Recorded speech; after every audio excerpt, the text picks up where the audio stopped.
जय श्री कृष्ण दोस्तों, Krishna is happiness, Krishna ही खुशी हैं, जैसे मैं आपको हमेशा कहता हूं। दोस्तों आज एक और इम्पॉर्टेंट वीडियो के ऊपर बात करेंगे कि एक ऐसा प्लैनेट जो आपके चार्ट में अच्छा होना चाहिए, उसके ना अच्छे होने से कई प्रकार की प्रॉब्लम्स हमको जीवन में आती हैं और अच्छे होने से हर प्रकार का हमको शुभ फल प्राप्त होता है। वीडियो स्टार्ट करने से पहले चैनल को सब्सक्राइब अवश्य कर दीजिए, लाइक करिए, कमेंट करिए, सपोर्ट करते रहिए जैसे आप लोग कर रहे हैं, उसका अति आभार है। नोटिफिकेशन बेल अवश्य पुश कर दिया करिए ताकि मेरे द्वारा पोस्ट किए गए वीडियोस आपको टाइम टू टाइम मिलते रहें। वीडियोस अच्छे लगे तो शेयर अवश्य कर दिया करिए। मेरे लिए जिनको पर्सनल कंसल्टेशन लेनी है अपने जीवन के बारे में, फ्यूचर के बारे में, उनके जीवन में क्या फोकस है, क्या गोल हैं, क्या करियर हैं उनके जीवन में, कहाँ जाना चाहते हैं, बड़ा सरल है, आप मुझसे संपर्क कर सकते हैं। मेरे नंबर्स वीडियो में फ्लैश होते रहते हैं, वीडियो के डिस्क्रिप्शन बॉक्स में नीचे दिए रहते हैं। आप मुझे ईमेल के थ्रू भी संपर्क कर सकते हैं। दोस्तों ये ध्यान रखिएगा कि पर्सनल कंसल्टेशंस पेड होती हैं। तो दोस्तों जो ये वीडियो है कि एक ऐसा प्लैनेट जो आपका जीवन बदल सकता है या उसके अनुरूप हमको अपना जीवन चलाना चाहिए, या वो हमको ये बताता है कि हमको अपने जीवन में क्या कष्ट, परेशानियां और क्या हमको उसमें सहूलियत हो सकती है, सरलताएं आ सकती हैं, ये वो प्लैनेट हमको बताता है। देखिए चंद्रमा हमारे जीवन में बहुत इम्पॉर्टेंट है। एक तो देखिए ये जल तत्व है। शुरुआत का वीडियो अवश्य सुन लीजिएगा आप लोग, क्योंकि इसी से फिर आपको पूरे वीडियो के बारे में और अच्छी तरीके से समझ में आता है। और ज्ञान लेने के लिए, जानने के लिए, समझने के लिए आए तो वीडियो को पूरा देखा करिए, जिससे हर प्रकार का जो पॉइंट्स हैं वो समझ आ सके। तो चंद्रमा जो है वो देखिए जीवन में हमारे लिए बहुत ज़्यादा इम्पॉर्टेंट है। भाई सूर्य हमारे लिए इम्पॉर्टेंट है, पहचान के लिए, आइडेंटिटी के लिए बहुत ज़्यादा ज़रूरी है, आप ये मान के रखिए। लेकिन उसके बाद सेकंड इम्पॉर्टेंट जो प्लैनेट है वो है चंद्रमा। अर्थ के, धरती के सबसे नज़दीक है, तो इसका असर हमारे ऊपर सबसे ज़्यादा पड़ता है। चंद्रमा का यही एक प्लैनेट है जिसका असर हमारे ऊपर सबसे ज़्यादा, नित्य रोज़ हर 1.5 घंटे में हमारा मूड फ्लक्चुएट कर जाता है, अलग अलग हो जाता है। उसका कारण चंद्रमा ही है। देखिए हर ग्रह अपने अंदर अलग अलग विशिष्टताएं, बड़े क्वालिटीज़ अपने अंदर समेटे हुए हैं। और सूर्य देवता की अलग क्वालिटी है, शनि देवता की अलग क्वालिटी है, बृहस्पति महाराज की अलग क्वालिटी है। आखिरी में अगर हम देखेंगे तो जिस प्रकार से हमारा मूड होगा वही सारी क्वालिटीज़ को उठा के बाहर रिफ्लेक्ट करेगा ना। चंद्रमा एक प्रकार से प्रतिबिंब है, मिरर है हमारे जीवन का। इस बात को ध्यान रखिए। इसीलिए चंद्रमा जब बिगड़ जाता है तो हमको जीवन में बड़ी प्रॉब्लम्स आती हैं। हमारे पास घर हो, बंगला हो, गाड़ी हो, हर प्रकार की हमारे पास भगवान की कृपा से आशीर्वाद हो, परंतु अगर चंद्रमा खराब होगा तो हम उसका सुख उठा ही नहीं पाएंगे, क्योंकि अंततः चंद्रमा सुख से जोड़ा जाता है। और ये वाला जो वीडियो है वो आपको क्या बताता है, देखिए चंद्रमा के बारे में मैं इसलिए बता रहा हूँ कि चंद्रमा आपके लिए क्यों इम्पॉर्टेंट है। अब चंद्रमा हम जान गए कि हमारे सुख से इम्पॉर्टेंट है, ये हमारे सारे मूड्स को रिफ्लेक्ट कर देता है और बाहर फेंक देता है। किसी भी प्लैनेट का कोई भी मूड हो वो चंद्रमा के अंदर ही आप समझ लीजिए समाहित हो जाता है। अब आपकी शनि की दशा चल रही है, बहुत अच्छी बात है।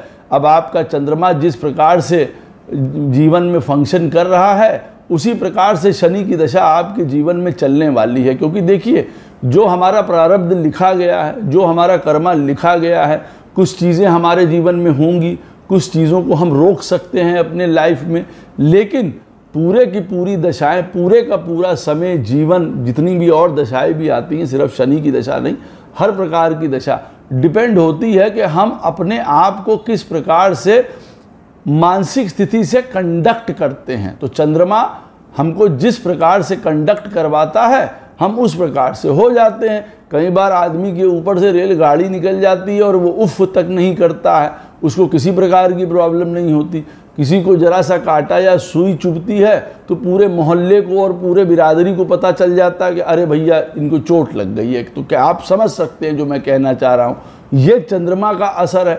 अब जो ये वीडियो का विषय है कि वो एक ऐसा कौन सा प्लैनेट जो आपके जीवन में असर डालने वाला है, अच्छे में, बुरे में, सुख में, दुख में, आपके जीवन की गति मति, बहुत चीज़ें इस प्लैनेट पे डिपेंड करती हैं। आपकी पत्रिका में चंद्रमा नवमांश कुंडली में D9 कुंडली में, जिसको हम शादी की कुंडली भी मानते हैं, समझते हैं, मैरिज का चार्ट D9, वो चार्ट में चंद्रमा महाराज जिस राशि में बैठे होंगे, मान लीजिए चंद्रमा वहाँ पे बैठे हुए हैं कर्क राशि में, अब आपके लिए चंद्रमा पैरामाउंट हो जाएंगे। चंद्रमा अगर आपके नवमांश चार्ट में बैठे हुए हैं, मान लीजिए सिंह राशि में, सूर्य देवता सन आपके लिए सबसे इम्पॉर्टेंट प्लैनेट हो जाएंगे। अभी मैं बताता हूँ क्यों। चंद्रमा आपके पत्रिका में नवमांश कुंडली में वृश्चिक राशि में या मेष राशि में बैठे हुए हैं, मंगल महाराज आपके लिए सबसे इम्पॉर्टेंट प्लैनेट हो जाएंगे। अगर चंद्रमा महाराज बैठे हुए हैं आपके तुला राशि में या वृष राशि में, तो शुक्र महाराज आपके लिए सबसे इम्पॉर्टेंट प्लैनेट हो जाएंगे। अगर वो बैठे हुए हैं कन्या में या मिथुन में, तो आपके लिए बुध महाराज इम्पॉर्टेंट हो जाएंगे। धनु में बैठे हुए हैं या मीन राशि में बैठे हुए हैं चंद्रमा नवमांश कुंडली में, तो बृहस्पति महाराज इम्पॉर्टेंट हो जाएंगे। और अगर मकर में और कुंभ में बैठे हुए हैं नवमांश कुंडली में चंद्रमा, तो शनि महाराज आपके लिए इम्पॉर्टेंट हो जाएंगे। अब आप समझ गए कि आपके लिए वो वाला प्लैनेट कौन सा है। यहाँ पे दो एक्सेप्शंस हैं, उन बातों को सुन लीजिएगा। अगर आपके चंद्रमा नवमांश कुंडली में वृश्चिक राशि में बैठे हुए हैं, तो वो मंगल की राशि है, लेकिन उसके को लॉर्ड जो हैं वो केतु महाराज भी हैं। तो आपके लिए कौन इम्पॉर्टेंट हो जाएंगे? मंगल और केतु दोनों। इसी प्रकार से कुंभ राशि में अगर बैठे हुए हैं आपके चंद्रमा नवमांश चार्ट में, तो इसका मतलब है कि शनि महाराज आपके लिए बहुत इम्पॉर्टेंट हुए। साथ ही में कुंभ राशि के को लॉर्ड हैं राहु महाराज, तो आपके लिए शनि और राहु फिर ऐसी स्थिति में बहुत ज़्यादा इम्पॉर्टेंट हो जाएंगे। अब आपको पता चल गया कि हमारे लिए ये प्लैनेट बहुत ज़्यादा इम्पॉर्टेंट है। अच्छा, क्यों इम्पॉर्टेंट है वो मैं आपको बता दूं। देखिए, चंद्रमा नवमांश चार्ट में, नवमांश चार्ट हमारे धर्म को भी रिप्रेजेंट करता है। जैसे हम ये कहें ना, हमारी लगन कुंडली का जो 9th हाउस है, 9वां स्थान है, उसको अगर एक्सपैंड कर दिया जाए, खोल दिया जाए एक एक घर, 9th हाउस, आप मान के चलिए कि आपके जो लगन चार्ट का 9th हाउस है, हम उसके 12 हिस्से कर दें अगर 9th हाउस के, तो वो नवमांश चार्ट बन के आ जाता है। तो ये धर्म का एक्सटेंशन है, ये बात समझ लीजिए। अच्छा, नवमांश चार्ट जो है वो इमीडिएट पास्ट लाइफ जिसको कहते हैं ना, हाँ, हम अभी जो एक पास्ट लाइफ जी के आए हैं, और ऑब्वियसली हम बात कर रहे हैं ह्यूमन की, जो हमारी ह्यूमन पास्ट लाइफ जो है वो अभी बीती है, वो नवमांश चार्ट शो करता है। ये D9 आपको बताता है। D60 हमारे जीवन में जो चार्ट होता है, षष्टियांशा चार्ट, D60 चार्ट, वो नंबर ऑफ लाइफ्स, जो नंबर ऑफ पास्ट लाइफ्स हैं उसके बारे में जानकारी देता है। लेकिन जो D9 है, इमीडिएट जिसको कहा जाए कि क्या करके आए हो तुरंत देख लो D9 से, ये वाला पॉइंट है। तो आपको दो बातें मैंने क्या बताई कि जो D9 चार्ट है वो मैरिज के लिए तो है, लेकिन यहाँ पे विषय वो नहीं है। यहाँ पे D9 चार्ट धर्म का एक्सटेंशन है। इसका मतलब धर्म का भार ढोने वाला है, धर्म के बारे में बताने वाला है, वो ये बताता है यहाँ पे। और हमारे पास्ट लाइफ से रिलेटेड है, तो हमारी स्मृतियों को संजोए हुए हैं, हमारे उन प्लैनेट्स की ताकत को संजोए हुए है। इसीलिए कहा जाता है कि अगर हमारे चार्ट में, लगन चार्ट में कोई प्लैनेट नीच का है और नवमांश में अगर वो प्लैनेट उच्च का है, तो वो उच्च जैसा फल आपको प्रदान करेगा। क्यों? क्योंकि पूर्व जन्म से रिलेटेड उस प्लैनेट से आपने बड़ा शुभ कर्म किया था, आज उसका फल वो आपको प्रदान करेगा। उसी तरीके से चंद्रमा जो है वो सारे मूड्स, वो सारे सुख, वो सारे सेंटिमेंट्स, वो सारी आपकी करनी की स्मृतियां अपने अंदर समेटे हुए है चंद्रमा।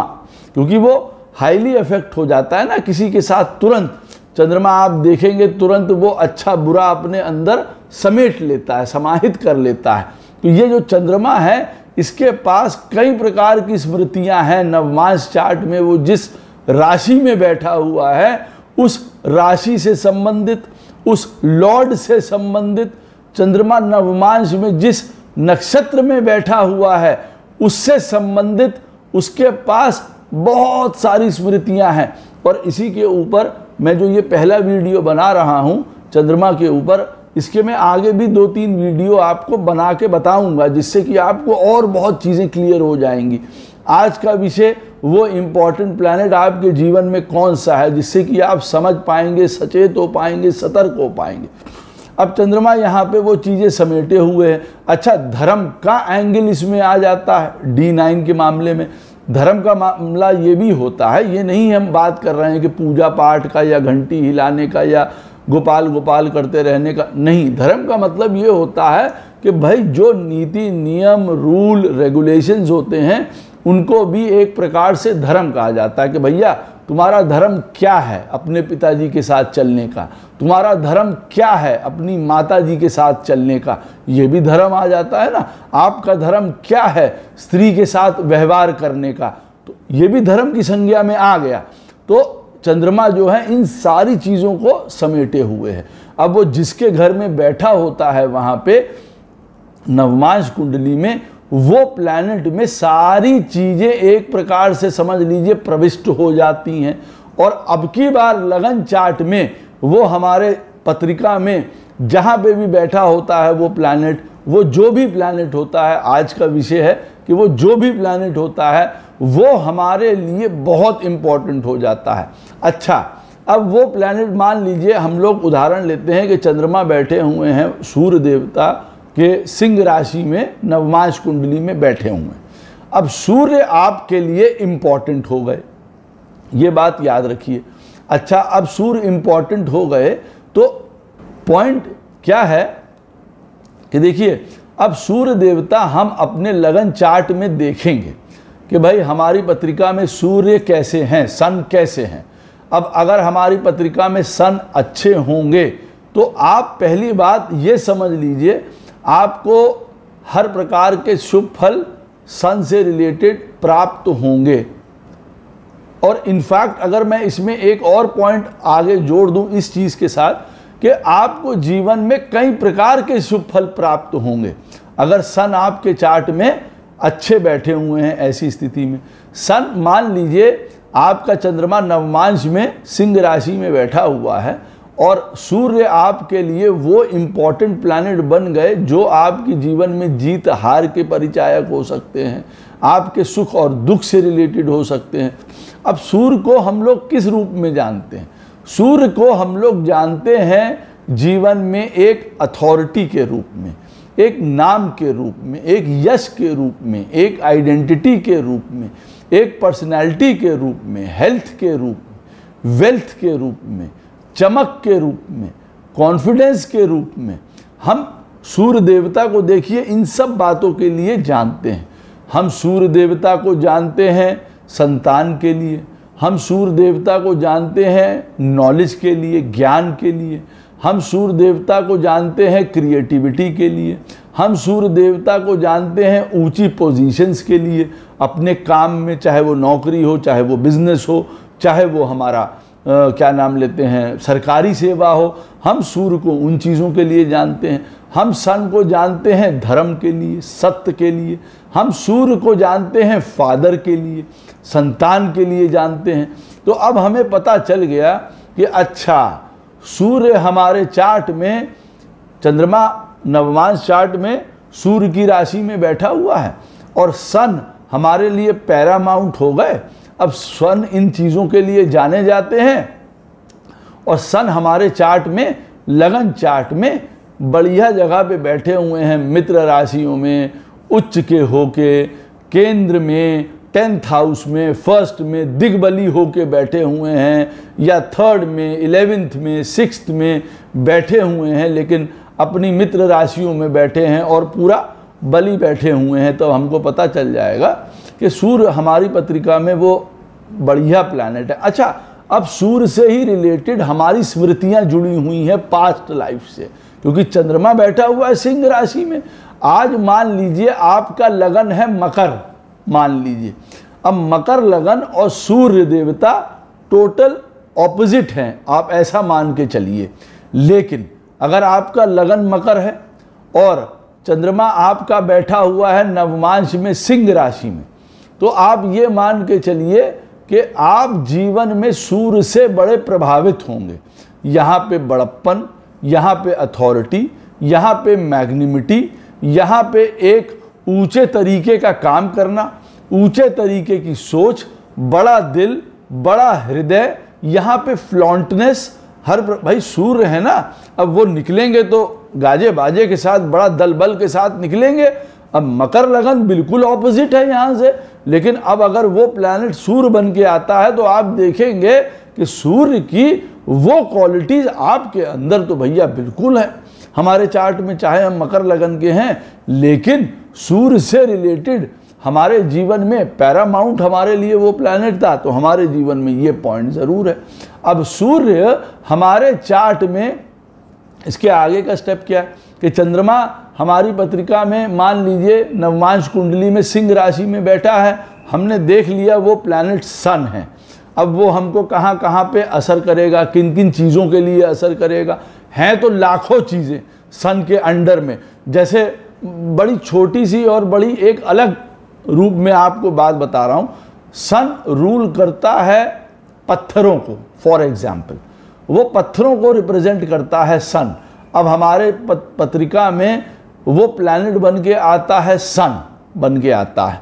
नवमांश में चंद्रमा बैठे हुए हैं सूर्य की राशि में, वो इंपॉर्टेंट प्लैनेट बन के आता है सन। अब सन हमारे लिए पैरामाउंट हो गया। अब मैंने आपको बताया सूर्य किन किन चीज़ों के लिए, उनके क्या क्या कारक तत्व हैं, वो किन चीज़ों के लिए जाने जाते हैं, क्या उनकी पहचान है। अब सन जाने जाते हैं जैसे मान लीजिए पत्थरों के लिए। अब ऐसा आदमी बिना जाने बूझे अपने जीवन में पत्थरों का काम करने लग जाता है। लाओ भैया मार्बल का काम करें, लाओ भैया ईंटे का भट्टा लगा लें, लाओ भैया टाइल का काम करें, लाओ भैया ग्रेनाइट का काम करें। सूर्य ऐसी स्थिति में पत्रिका में खराब है ऐसे व्यक्ति का, लेकिन उसको तो ये पता नहीं है, वो तो देख रहा है 10th हाउस ठीक है, 10th हाउस का लॉर्ड ठीक बैठा है, किसी प्रकार से उसको सलाह मिल गई और उसने ये काम शुरू कर दिया सुन के कहे। अब सन है हमारी पत्रिका में खराब चार्ट में, और सन हमारे लिए पैरामाउंट प्लैनेट था। अब आपने जैसे ही वो काम शुरू किया तो उसके बाद आपके लॉसेस होना शुरू हो गए। तो देखिए वो प्लैनेट बहुत ज़्यादा इम्पॉर्टेंट आपके लिए हो जाता है। जैसे मैंने आपको बताया कि चंद्रमा नवमांश में सूर्य की राशि में बैठा है, सन आपके लिए इम्पॉर्टेंट है। सन आपके चार्ट में अगर वीक होगा तो आप ये याद रखिए कि हर प्रकार की प्रॉब्लम आपके जीवन में आएगी, नाम में, मान में, सम्मान में, अथॉरिटी में, यश में। आपका कहीं कोई जो है आपका दबदबा नहीं होगा, कोई मानेगा नहीं, आपकी कोई पहचान नहीं होगी। आप इस प्रकार से अपने आप को समझिए, प्रेम नहीं मिलेगा, स्नेह नहीं मिलेगा, जो आपकी क्रिएटिविटी है वो कभी बाहर निकल के नहीं आ पाएगी, आप ऊंची पोजीशंस तक नहीं जा पाएंगे। वहीं पे अगर आपके चार्ट में सन स्ट्रांग होगा तो आप अपने जीवन में देखेंगे कि सन के ही आशीर्वाद से हर प्रकार की चीज़ें आप करते चले गए, ऊंचे बढ़ते चले गए। बाकी का लगन चार्ट जो आपका बता रहा है, लेकिन सन उस पर हावी होके एक प्रकार से आपकी मदद करेगा अगर सन आपके चार्ट में ऐसी स्थिति में स्ट्रॉन्ग है।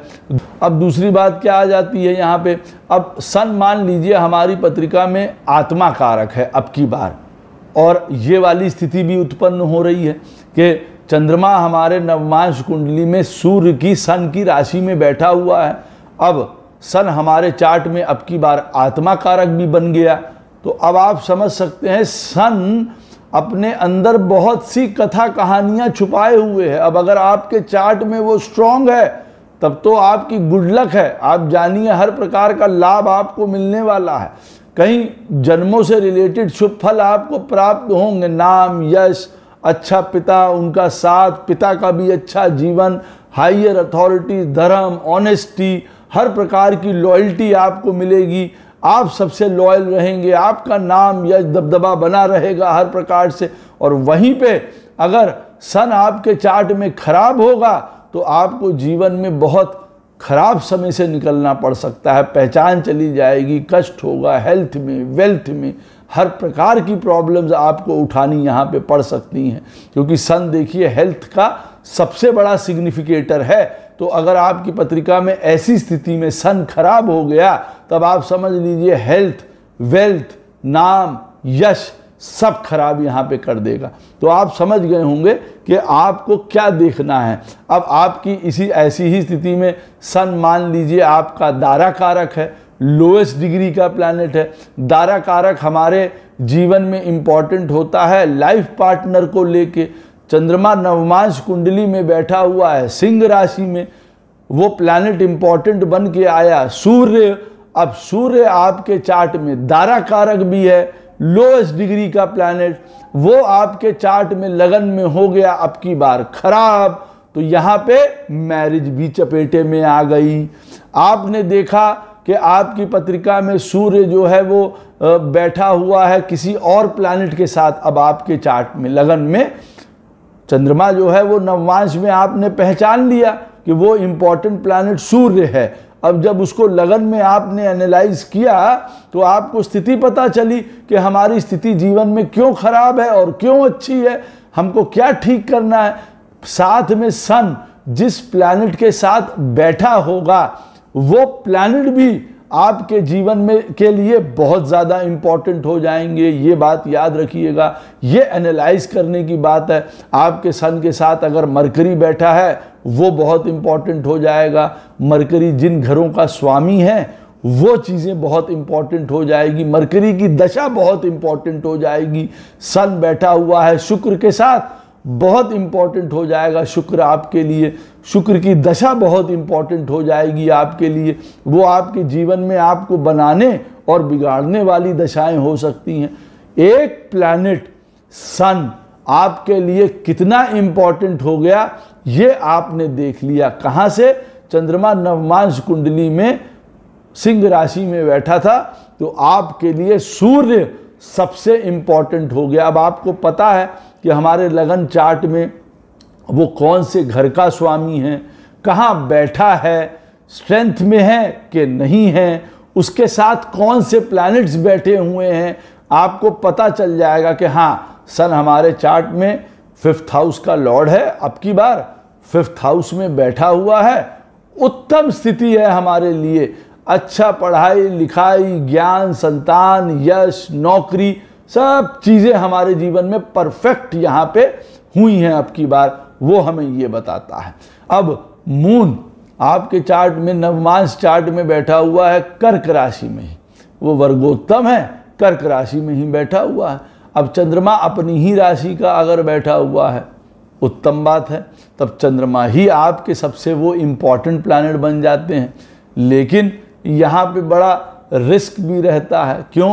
क्योंकि जब चंद्रमा ऐसी स्थिति में आते हैं तो ये बात को याद रखिएगा कि अपने अंदर वो स्मृतियाँ तो बहुत सारी समेटे हुए होते हैं, लेकिन साथ में बड़े सेंसिटिव हो जाते हैं इमोशंस। क्योंकि देखिए चंद्रमा जाना जाता है जीवन में इमोशंस के लिए, चंद्रमा जाना जाता है हमारे मूड के लिए, हमारे हैप्पीनेस के लिए, हमारे जीवन में हर प्रकार के घर, प्रॉपर्टी, माताजी, खाना पीना, आनंद, घूमना फिरना, चंचलता के लिए, हर प्रकार का जिसको कहते हैं ना सुख, और हर प्रकार का सुख में सब चीज़ें आ जाती हैं लाइफ में, चाहे वो हमारी शादी का सुख हो, काम का सुख हो, सुख तो सभी चीज़ों का है ना।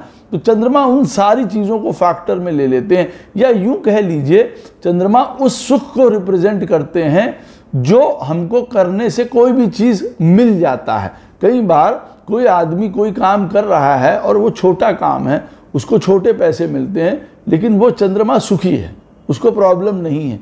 और कई बार हम बहुत बड़े काम कर रहे हैं, हम नेता अभिनेता और बड़े इंडस्ट्रियलिस्ट हैं, सारी चीज़ें हैं, लेकिन चंद्रमा हमको वो सुख प्रदान कर नहीं पा रहा है, वो चैन नहीं है, वो आनंद नहीं है, वो स्थिरता नहीं है जीवन में, आप इसको ऐसा कह सकते हैं।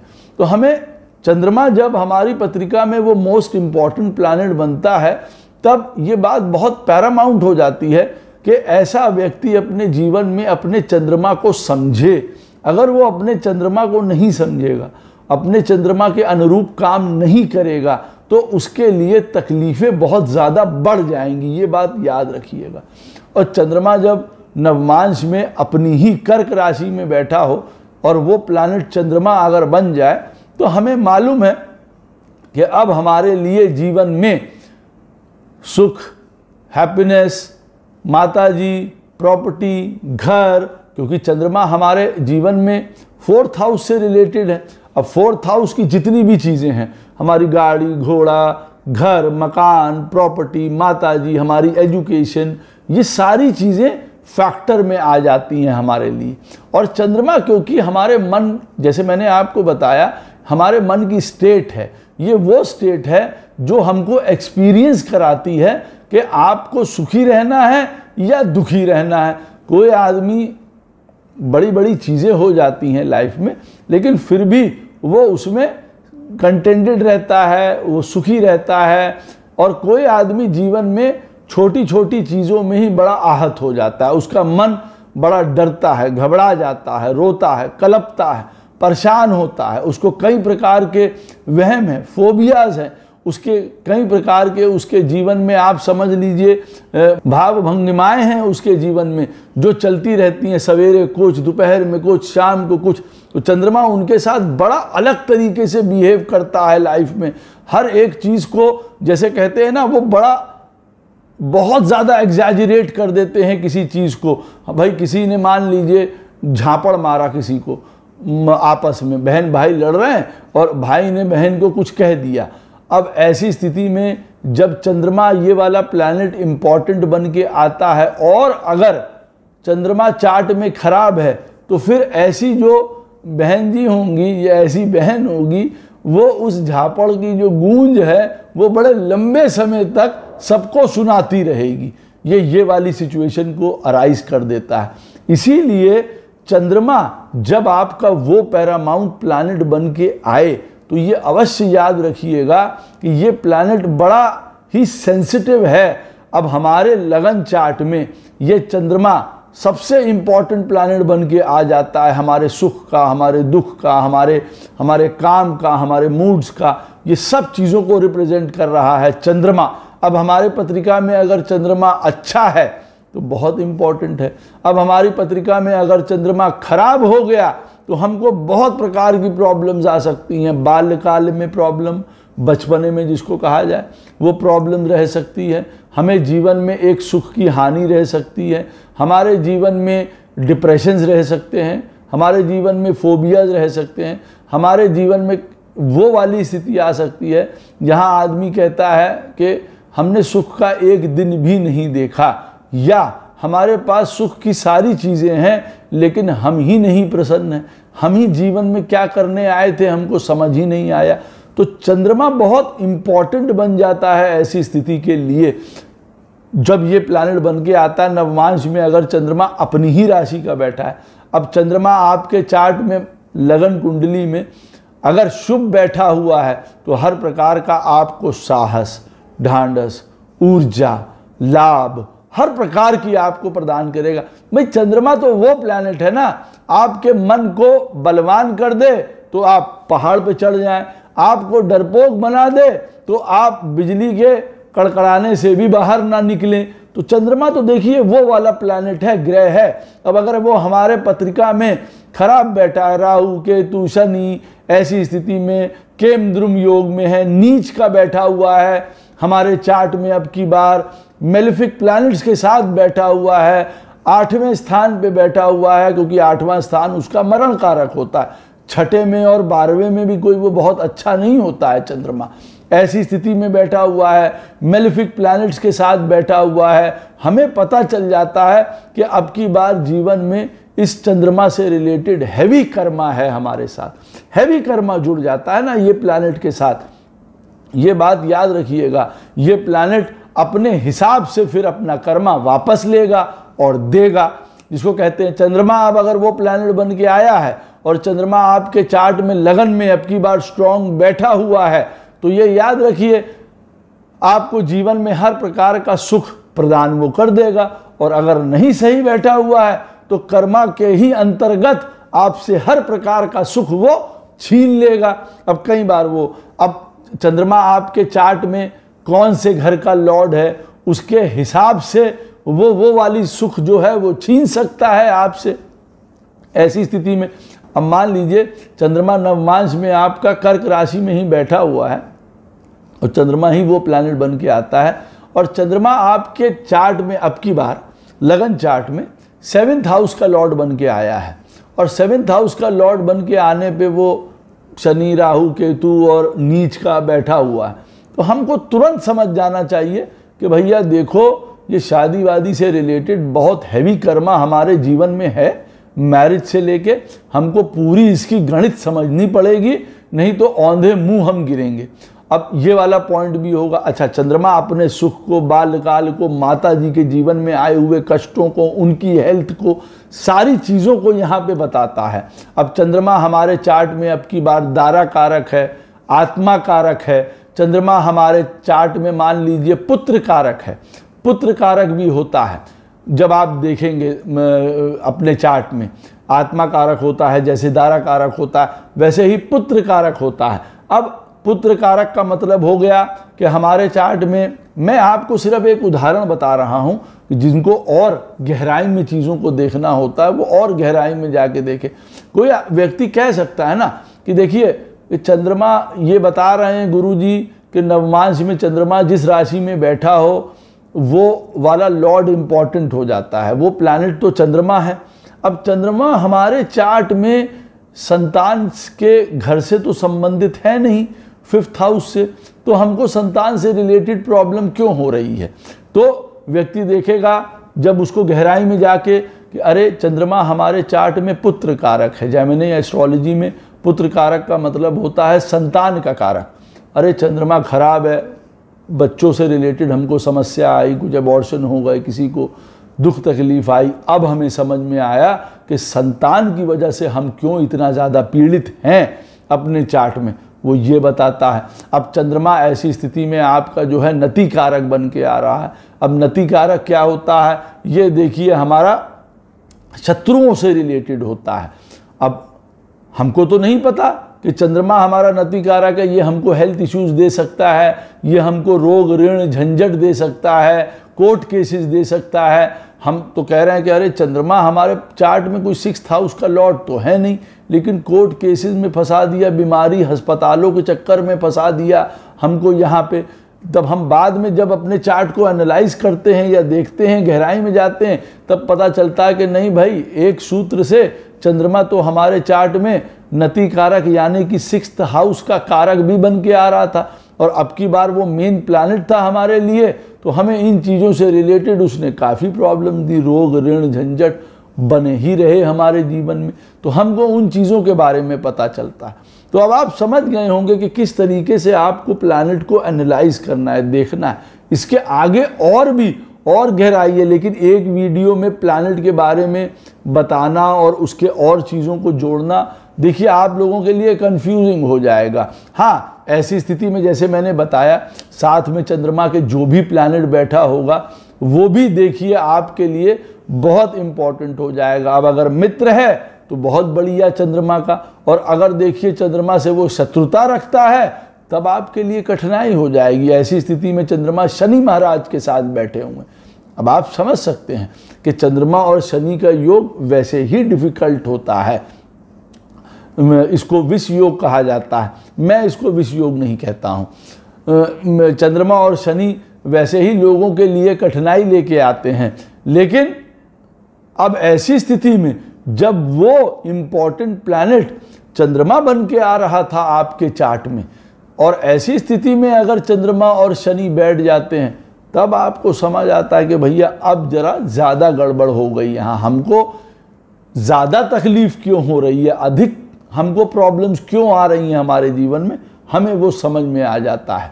अच्छा, अब चंद्रमा नवमांश कुंडली में मान लीजिए बैठा हुआ है मंगल की राशि में, वो मेष में बैठा हुआ है या वृश्चिक राशि में बैठा हुआ है, तो अब मंगल हमारे लिए पैरामाउंट प्लैनेट हो गया।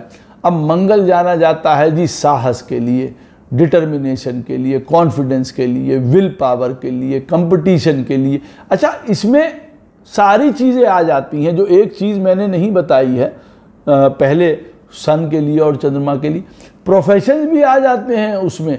अगर किसी की पत्रिका में जैसे चंद्रमा जो है वो नवमांश कुंडली में सिंह राशि में बैठा हुआ है तो सन इम्पॉर्टेंट हो गया, तो सन से रिलेटेड सारे प्रोफेशन, सारे काम, ये सब भी आप उससे जोड़ सकते हैं। चंद्रमा अगर नवमांश में कर्क राशि में बैठा है और व्यक्ति कह रहा है कि क्या मैं डॉक्टर लाइन में जा सकता हूँ या मैं कोई समुद्र से रिलेटेड पढ़ाई कर सकता हूँ, बिल्कुल कर सकते हैं, क्योंकि चंद्रमा मर्चेंट नेवी ये सारे काम मैं कर सकता हूँ। कोई नर्सिंग बिल्कुल कर सकते हैं, फार्मेसी, चंद्रमा उससे जुड़ा हुआ है। और अगर वो प्लैनेट चंद्रमा बन के आता है, ऑफ कोर्स आप उससे रिलेटेड काम भी कर सकते हैं। अब चंद्रमा नवमांश में बैठा हुआ है मंगल की राशि में, चाहे मेष में और चाहे वृश्चिक में। अब अगर वृश्चिक में बैठा होगा तो मैंने आपको पहले ही बताया कि उसका लॉर्ड साथ में केतु भी होगा। तो अब अगर चंद्रमा नवमांश में मंगल की राशि में बैठे हुए हैं तो मंगल हमारे लिए पैरामाउंट हो गए।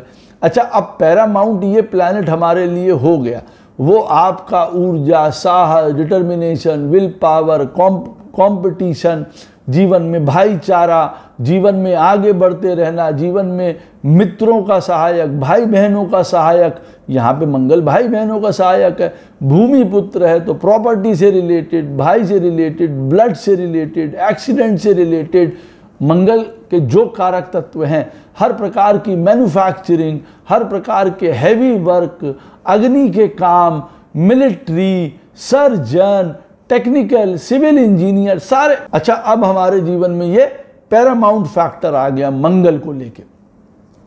यहाँ पे हमारे जीवन में जब मंगल वो वाला प्लैनेट बनता है तो हमारे जीवन में वो रिसर्च, अकल्ट, किसी भी प्रकार का माइनिंग, किसी भी प्रकार का आप समझ लीजिए पीएचडीज, एस्ट्रोलॉजी, ऐसा व्यक्ति के जीवन में वो बहुत रिसर्चर हो सकता है, साइंटिस्ट हो सकता है, वायरस, बैक्टीरिया खोजने वाला, उन पे काम करने वाला। मतलब ये मैं आपको सिर्फ एक छोटा सा उदाहरण दे रहा हूँ कि वो इन डोमेन में भी जा सकता है। वो प्लैनेट अगर मंगल बन के आता है, चंद्रमा नवमांश कुंडली में मंगल की राशि में बैठा है और वो मंगल की राशि में बैठा है, तो ये सारी ट्रेट उसके अंदर हो सकती है। उसके अंदर ऊर्जा हो सकती है, तेजी हो सकती है, कामों को बड़ा तेजी से निपटाने की भावना हो सकती है। उसके अंदर क्रोध, अग्नि, बदला हो सकता है। यहाँ पे लड़ाई झगड़ा, मारा कुटाई हो सकती है। मंगल अगर वो प्लैनेट बन के आता है आपके चार्ट में, अब आपको देखना है वो मंगल हमारे लगन चार्ट में बैठा कैसे है, ये इम्पोर्टेंट हो गया। अब अगर वो मंगल खराब है आपके चार्ट में तो आप समझ लीजिए जब मंगल खराब हो जाता है हमारे चार्ट में और आपको पता चल गया कि नवमांश चार्ट से वो प्लैनेट मंगल निकल के आ रहा है, चंद्रमा मंगल महाराज की राशि में बैठे हैं। अब वो मंगल निकल के जब आया और आपके चार्ट में, लगन चार्ट में वो मंगल खराब हो गया, तो देखिए बहुत प्रकार की वो प्रॉब्लम्स दे सकता है। यहाँ पे मैं प्रॉब्लम्स बताने के लिए नहीं बैठा हूँ कि क्या लड़ाई झगड़ा, क्रोध, गुस्सा क्या करा देगा आपके जीवन में। कभी कोर्ट केसेस, कभी दुश्मनी, कभी ऋण, रोग, ऋण, झंझट, ये परेशान आपको कर सकते हैं इस मंगल की वजह से।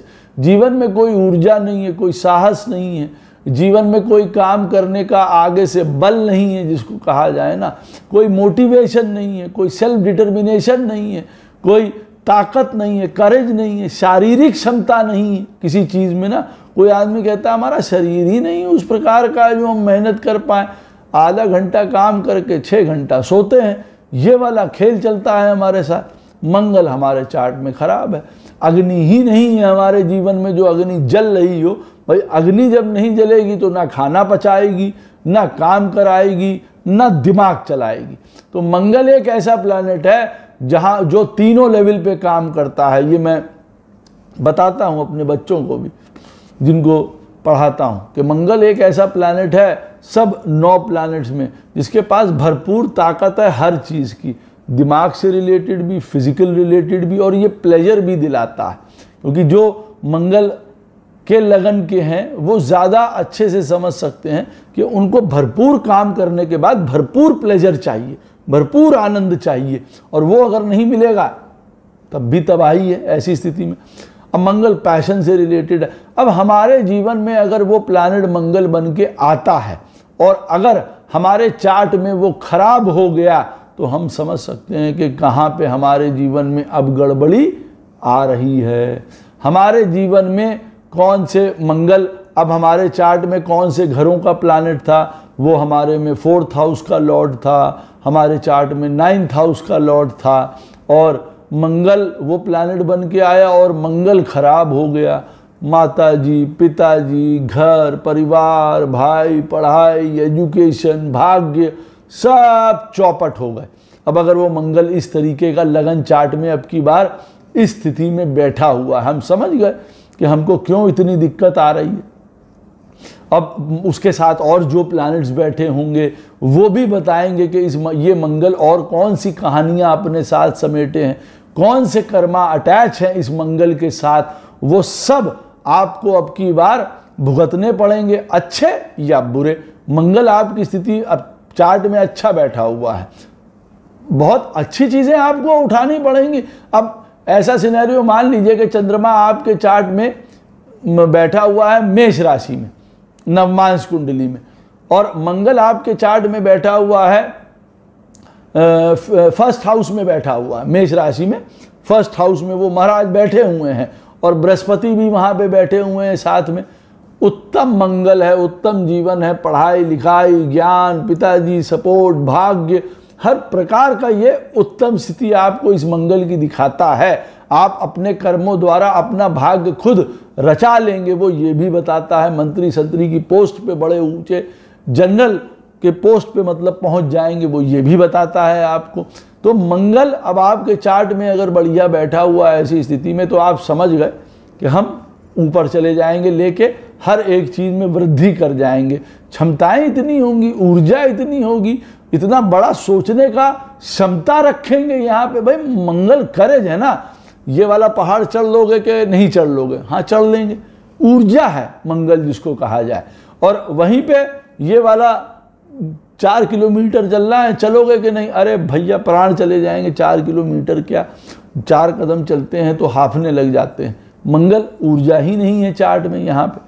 तो मंगल हमको अब देखना है कि हमारी पत्रिका में अब की बार मंगल क्या रोल प्ले कर रहा है, कहाँ बैठा हुआ है, कौन से प्लैनेट्स के साथ बैठा हुआ है जो हमारी पत्रिका के हैं, वो हमको शुभ फल साथ में देंगे, बुरे देंगे, उनकी दशाएं अच्छा फल देंगी कि नहीं देंगी, हमको पता चल जाए। ये एक प्लैनेट आपको जीवन में सब बता के रखता है, ये बात याद रखिए। अब चंद्रमा आपके नवमांश कुंडली में मान लीजिए बैठा हुआ है स्कॉर्पियो साइन में, उसके स्वामी भी मंगल हुए, लेकिन अब यहाँ पे उसके को लॉर्ड हो गए केतु भी। तो हमको अपने लगन चार्ट में देखना पड़ेगा मंगल की स्थिति और केतु की स्थिति, वो कहाँ बैठे हैं, कौन सा घर है, कैसी स्थिति में बैठे हुए हैं, वो सारी चीज़ें इंपॉर्टेंट हो जाएंगी। आपका चंद्रमा नवमांश कुंडली में बैठा हुआ है मान लीजिए वृश्चिक राशि में, और केतु अब की बार लगन चार्ट में बैठे हुए हैं 7th हाउस में, मैरिज इज अफेक्टेड। आप उसको समझ सकते हैं, मैरिज से रिलेटेड है आपके जीवन में कर्मा, गुड और बैड, वहाँ पे बैठा हुआ केतु बताएगा।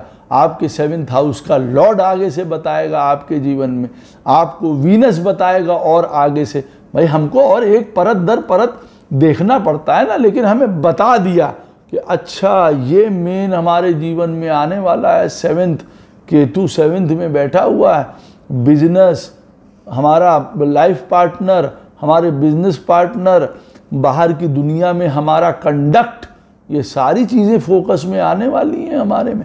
तो हमको पूरा ग्राफ समझ में आने लग जाता है। और फिर केतु जिस प्रकार की टेंडेंसीज देता है, जैसे वो एक स्पिरिचुअल एंगल है, धर्म का एंगल है, मोक्ष का एंगल है, एक कंटेंटमेंट का एंगल है जिसको कहा जाए, और एक फिर एंगल केतु का है हर प्रकार की मिस्टेक्स का, गलतियों का, अतृप्ति का, आदमी तृप्ति कभी नहीं है, कई प्रकार के पेंडिंग कर्मास का, हमारी मिस्टेक्स का, हमारे दोषों का, हम वो उन चीज़ों को भी देखिए उजागर करता है हमारे चार्ट में। केतु जहाँ पे भी बैठा होता है उनसे रिलेटेड तो हमको पता चल गया। चंद्रमा के द्वारा नवमांश में वो वृश्चिक राशि में बैठे थे, मंगल और केतु ये दो इम्पॉर्टेंट हमारी पत्रिका में प्लैनेट हैं। बढ़िया बैठे हैं तो बढ़िया, और ख़राब बैठे हैं तो वेलकम टू द डांस, बहुत गड़बड़ हो जाएगी वहाँ पे। अब चंद्रमा आपके चार्ट में नवमांश कुंडली में मान लीजिए बैठा हुआ है शुक्र की राशि में, तुला में और या टॉरस में बैठे हुए हैं नवमांश कुंडली में। अब शुक्र महाराज आपके लिए इम्पॉर्टेंट हो गए आपके चार्ट में। अब शुक्र महाराज जैसे ही इम्पॉर्टेंट हुए वैसे ही हमें पता चल गया कि भाई सुंदरता, रिफाइननेस, फाइननेस, क्रिएटिविटी, भोग, खाने पीने। अच्छा, भोग का मतलब हर प्रकार का भोग होता है, जैसे सुख का मतलब भी हर प्रकार का सुख होता है चंद्रमा के लिए, जैसे मैं आपको बता रहा था। तो भोग का भी मतलब हर प्रकार का भोग होता है ना। अच्छी शर्ट पहनने का भोग, अच्छा दिखने का भोग, अच्छे मकान का भोग, अच्छे खाने का भोग, अच्छे लाइफ पार्टनर, सेक्सुअल, इन सारी चीज़ों का भोग। तो भोग हर एक चीज़ का है। अब शुक्र अगर वो प्लैनेट बन के आता है तो ये दिखाता है हर प्रकार का मैरिज, रिलेशनशिप, पीस, शांति, न्यूट्रलिटी, हमारे लाइफ में हर प्रकार का भोग, रिसोर्सेज, हमारे जीवन में हमारा बोलना। क्योंकि ये मत भूलिएगा, शुक्र जैसे ही वो इम्पॉर्टेंट प्लैनेट बनता है तो तुरंत अपने, जिसको कहते हैं ना, घोड़े हर तरफ दौड़ा देने चाहिए।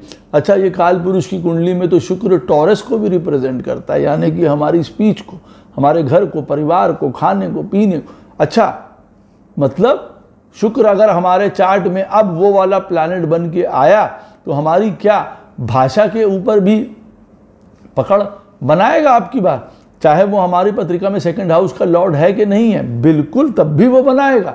ये बात याद रखिए, वो आपके चार्ट में अब की बार जहाँ बैठा होगा वो बताएगा अब की बार कि आपकी भाषा किस प्रकार की है। मान लीजिए चंद्रमा आपके नवमांश कुंडली में बैठा हुआ है तुला राशि में, और शुक्र अब आपको पता चल गया कि वो इम्पॉर्टेंट प्लैनेट बन गया।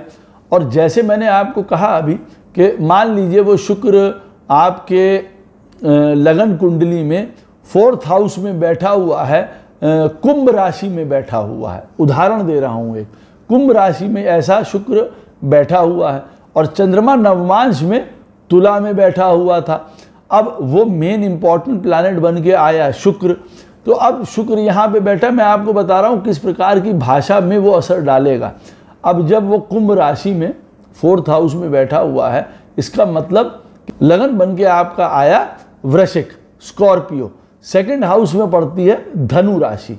अब धनु राशि का मतलब होता है कि भाई ऐसा व्यक्ति जो है वो बहुत डोमिनेटिंग, एक बात करने वाला होता है ना, परिपक्वता वाली बात, सत्यता वाली बात, ऐसा ही होगा, यही करना है, ये वाले पॉइंट्स पे ये 2nd हाउस उस चीज़ को रिप्रेजेंट कर रहा है आपके। लेकिन अब शुक्र, मैंने आपसे कहा कि पैरामाउंट है, और शुक्र एक तरीके से भाषा के ऊपर या वाणी के ऊपर भी अब कंट्रोलर बन गया आपके। चाहे वो 2nd हाउस का लॉर्ड नहीं है अब की बार, लेकिन काल पुरुष की कुंडली में क्योंकि वो 2nd हाउस का लॉर्ड होता है और शुक्र अब की बार मेन प्लैनेट बन के आया है आपके लिए। अब वो कुंभ राशि में बैठा है तो आप ऐसे भी बात करेंगे जहाँ पे आपको आनंद मिले।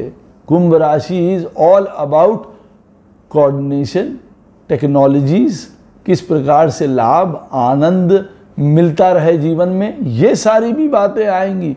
धनु राशि जो वृश्चिक लगन में सेकंड हाउस में पड़ती है, अब उसके अनुरूप नहीं रह गए आप बोलने में।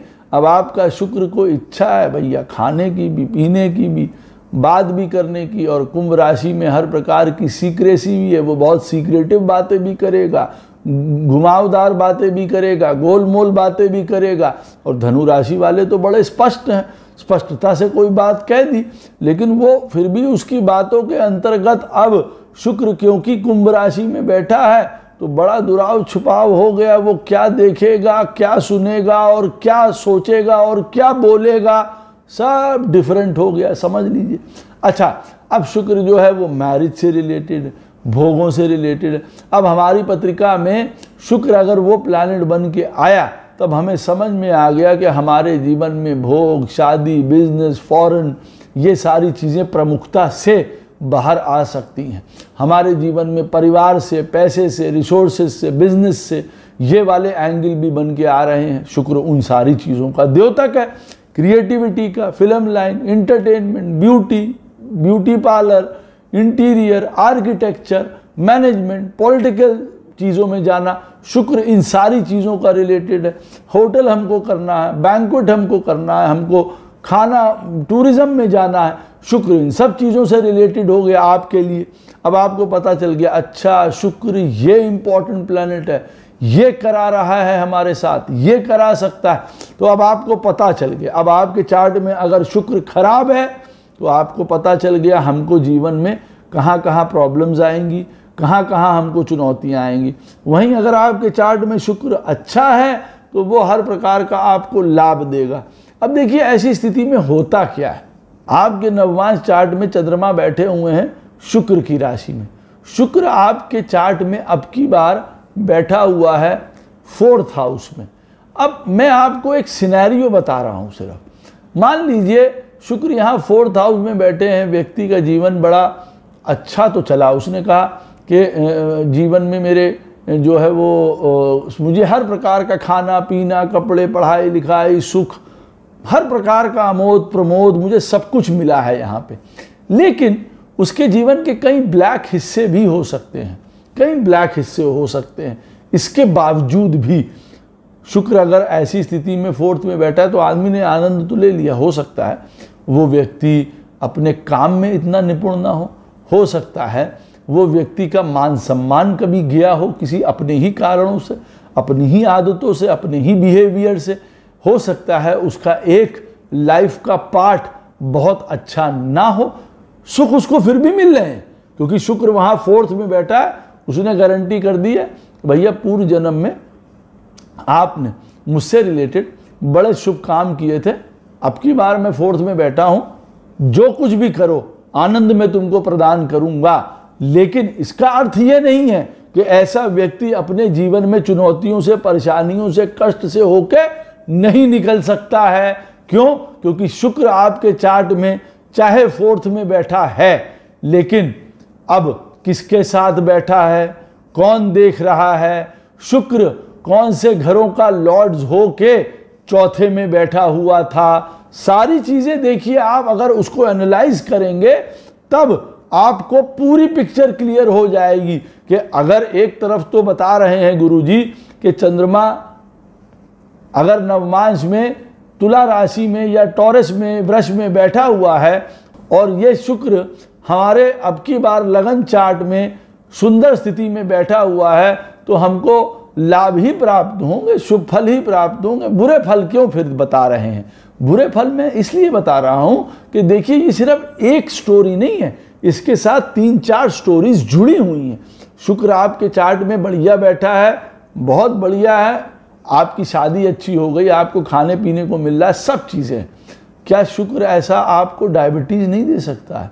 क्या शुक्र आपको कुछ मामलों में व्यभिचारी नहीं बना सकता अगर राहु के साथ बैठा है? अब की बार शुक्र आपको जीवन में खाने पीने वाला नहीं बना सकता है जिसकी वजह से आपने अपनी सेहत का सत्यानाश कर लिया।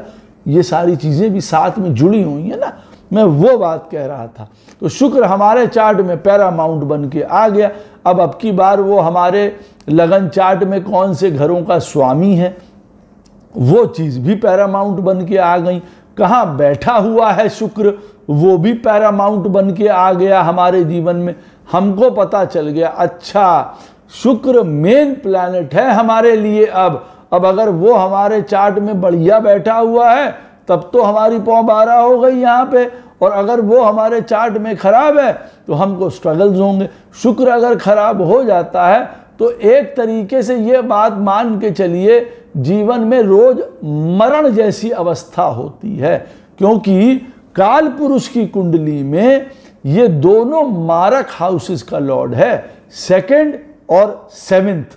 ये दोनों लॉर्ड काल पुरुष की कुंडली में मारण या मरना भी बताते हैं, मारक हाउसेस हैं ये। इसका मतलब शुक्र अगर हमारी पत्रिका में खराब बैठा है तो जीवन में हम ये भी कह सकते हैं कि रोज मर मर के हमको जीना पड़ रहा है। अब वो मर मर के जीना कई बार हमको हमारे अपने स्वयं की आदतों की वजह से हो सकता है, हमारे जीवन में विवाह की वजह से हो सकता है, या और कई चीज़ें जो वो शुक्र अब की बार लगन चार्ट में आपके बता रहा है। तो आपको पता चल गया कि शुक्र मेरे लिए बढ़िया है। क्यों मुझे ये entertainment line, film line, creativity, painting, songs, ये सब मुझे क्यों अच्छे लगते हैं? क्यों? क्योंकि मेरे चार्ट में शुक्र है, फाइन आर्ट्स है, आर्ट्स है, हर प्रकार का उनका कारक है शुक्र महाराज। तो व्यक्ति समझता है क्यों मेरी इंक्लिनेशन इतनी ज़्यादा इसके साथ है, चाहे मैं इंजीनियर हूँ, इंक्लिनेशन क्यों बन रही है इतनी ज़्यादा इसके साथ। कंप्यूटर टेक्नोलॉजी इंजीनियर्स हैं वो सब वीनस से ही रिलेटेड हैं, finance, bank, businesses, export import, foreign related matters, वो वीनस उसमें भी देखिए आ जाता है। तो आपको नहीं मालूम है ना इतने कारक तत्व, आपको नहीं मालूम है कितना एक्सपेंशन है वीनस का। तो लेकिन वीनस अब आपके लिए पैरामाउंट है। जितना आपको पता है, जितना आप जान सकते हैं वीडियोस के माध्यम से, उतना स्पष्ट आपके जीवन में हो जाता है। मतलब जितना आपके लिए जानना जरूरी है कि अच्छा शुक्र हमारे लिए इम्पॉर्टेंट है, शुक्र हमारे अब की बार हमारे चार्ट में 4th और 9th हाउस का लॉर्ड है। उदाहरण के तौर पे हमारे घर परिवार, एजुकेशन, पिताजी, हायर एजुकेशंस और भी बहुत सारी चीज़ें, प्रॉपर्टी से रिलेटेड है, हमारे टीचर से रिलेटेड है, हमारे लाइफ में सुख से रिलेटेड है। और शुक्र हमारे चार्ट में अब की बार अच्छा बैठा हुआ है, अच्छा हमारे जीवन में सारी चीज़ें बढ़िया तरीके से हो जाएंगी। अब शुक्र ऐसी स्थिति में, हमारी स्थिति में खराब है, गड़बड़ हो गया, शुक्र हमारे चार्ट में आत्मा कारक है, अब हमारे लिए और इम्पॉर्टेंट हो गया वो, तो हमको अब समझ में आ गया। अब ऐसी स्थिति में वो प्लैनेट रेट्रोग्रेड है, अब हमारी स्थिति और दिक्कत वाली बन गई यहाँ पे ना। रेट्रोग्रेशन का मतलब हो गया शुक्र से रिलेटेड जो हमारे सुख हैं या तो वो हमको और बढ़ चढ़ के मिलेंगे। ये मैं बता दूं, शुक्र देखिए कोई भी शुभ प्लैनेट अगर अपनी शुभ स्थिति में बैठा हुआ है अच्छे स्थानों में और वो अगर वक्री है तो वो याद रखिए वो भरपूर आपको शुभ फल प्रदान करेगा। कोई व्यक्ति ये कहे कि बृहस्पति अगर बैठे हुए हैं 4th हाउस में, उच्च के हैं और वक्री हैं तो वो खराब फल हमको देंगे, बिल्कुल खराब फल नहीं देंगे, ज़्यादा अच्छा फल प्रदान करेंगे, ये बात याद रखिएगा। जुपिटर 1st हाउस में बैठे हुए हैं हमारे चार्ट में, भाई ऐसा व्यक्ति अच्छा होता है, वक्री हैं ज़्यादा अच्छा है, ये बात को इस तरीके से समझ लीजिए। अब जो मैं कह रहा था आपसे, हाँ, तो चंद्रमा आपका बैठा हुआ था शुक्र की राशि में, आपको पता चल गया कि हमारे चार्ट में शुक्र भैया मेन प्लैनेट बन के आ रहा है। हमको देखना है, उसको एनालाइज करना है हर एक रूप में। ये हमारा दारा कारक है, लोएस्ट डिग्री का प्लैनेट है। विवाह से तो हमें पता ही है भाई कि उसका कारक है, पैशन से संबंधित है, लव से संबंधित है, रिलेशनशिप से संबंधित है। हमें पता है कि भाई ये सारी चीज़ें अब हमारे जीवन में हमको साथ देंगी, मिलेंगी, या इनसे रिलेटेड हमारा कर्मा जुड़ा हुआ है, बैड कर्मा, गुड कर्मा, वो हमको भोगना पड़ेगा। क्योंकि कई बार खुद को समझ लेना चाहिए ना भाई, किसी दूसरे को ब्लेम करने के बदले में हमारी बहन ऐसी है, अरे हो सकता है भैया आपको आपकी बहन का कर्जा उतारना हो, आपको उतारना पड़ रहा है, आपको उसमें बहन का, भाई का, चाचा का, मामा का, शादी का, हो सकता है आपको वो कर्मा उतारना हो। अब वो प्लैनेट आपसे वो कर्मा उतरवा रहा है, आपको उस चीज़ को रियलाइज करना चाहिए ऐसी स्थिति में। अब चंद्रमा बैठा हुआ है नवमांश कुंडली में, मान लीजिए शनि की राशि में बैठे हुए। अब शनि की राशियां हैं मकर और कुंभ, नवमांश में वहाँ बैठा। अब शनि महाराज आ गए पिक्चर में।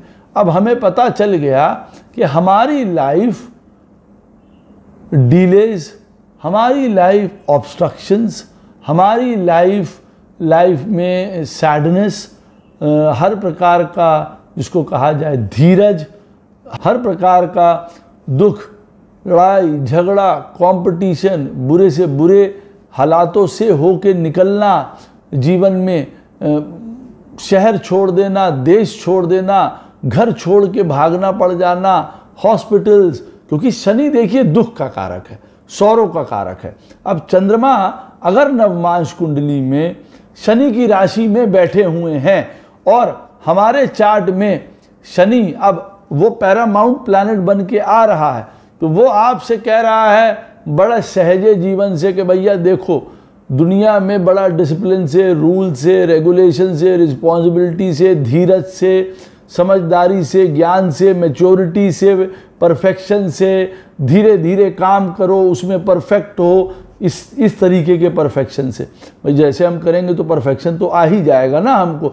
तो सैटर्न इन चीज़ों के बारे में बताता है। आपको जीवन में कई बार दुखों से निकलना पड़ सकता है, कष्टों से निकलना पड़ सकता है, पेन से निकलना पड़ सकता है, कई प्रकार के द्वंद्व आपको लड़ने पड़ सकते हैं, कई प्रकार के एक्सट्रीम पेन आपको देखने पड़ सकते हैं, कई प्रकार से चीज़ें आपसे दूर जा सकती हैं, आपको दूर जाना पड़ सकता है। वो ये सब चीज़ें बताता है क्योंकि शनि इन्हीं चीज़ों के लिए जाना जाता है।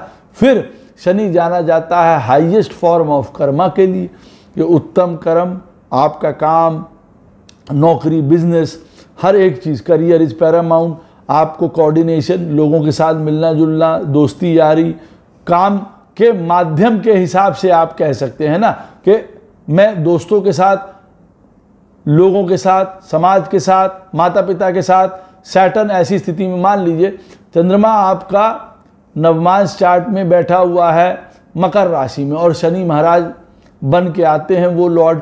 अब आपके चार्ट में वो जब शनि बन के आएंगे वो इम्पॉर्टेंट लॉर्ड, तो आपको जीवन में सबके साथ कोऑर्डिनेशन से चलना पड़ेगा ताकि आप अपना काम निकाल पाएँ सहजे तरीके से, उनके साथ आप बना के रख पाएँ। नहीं तो चीज़ें टूटती चली जाएंगी ना, घर के भी लेवल पे, बाहर के भी लेवल पे, हर एक लेवल पे चीज़ें टूटती चली जाएंगी।